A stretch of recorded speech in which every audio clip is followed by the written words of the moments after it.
हजारीबाग के रहने वाले हैं। यहाँ से कितना दूर है हजारीबाग? करीब 300 किलोमीटर। 300 किलोमीटर। तो वहाँ से आप आके यहाँ पे धरना पे क्यों बैठे हैं? रुपेश हत्याकांड जो बड़ी फाइल्स हम लोगों ने हाल में देखा, उसमें मुझे रोक दिया गया, वहाँ मैं नहीं बैठ पाया और वहाँ से मैं सीख लिया। जब अपना बगल में मैं नहीं करा पाया तो यहाँ बहुत मुश्किल से मैं यहाँ पहुँचा हूँ।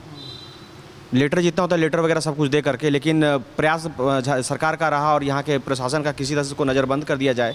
और कोशिश भी किया गया मुझे कि आप थोड़ा साइड पे जाइए ना, वहाँ जाके बात कीजिए ना, ताकि इसको बंद करके अंदर कर दें। बड़का गाँव में एक प्रकरण घटी थी, आप लोग को पता होना चाहिए कि वहाँ पे 2 बहनों को इस्लाम कबूल करने के लिए मतलब परेशान किया गया, उठक बैठक कराया गया।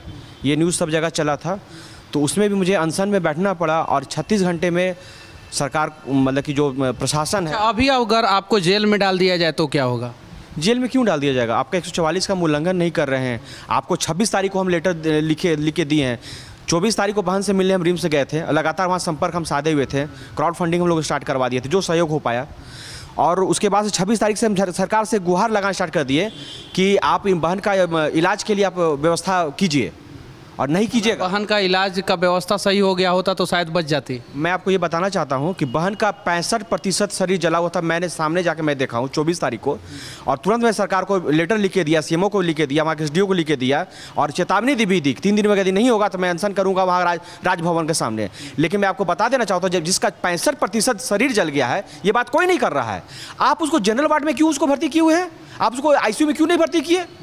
अरे अभी आप बगल में एक जो किसी को आप विशेष समुदाय के लोग को जो दंगा में शामिल है, उसको आप एयर फ्लाइट से आप उसको एयर एम्बुलेंस से आप उसको 10 से 15 लाख का खर्चा करके भेज रहे हैं। ठीक है, आपको उसका ध्यान रखें, कोई बात नहीं, अच्छी बात है।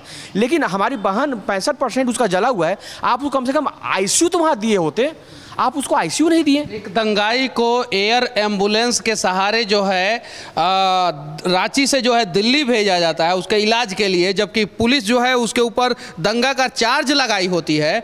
और एक बेटी अंकिता, जिसको एक शाहरुख नाम का व्यक्ति जो है उसके ऊपर जो है पेट्रोल छीट के आग लगा देता है, 65% जल जाती है, लेकिन उसका इलाज नहीं होता है। एयर एम्बुलेंस तो दूर की बात है, उसको आईसीयू में एडमिट तक नहीं किया जाता है। जरा सोचिए, ये दुर्भाग्य है झारखंड का।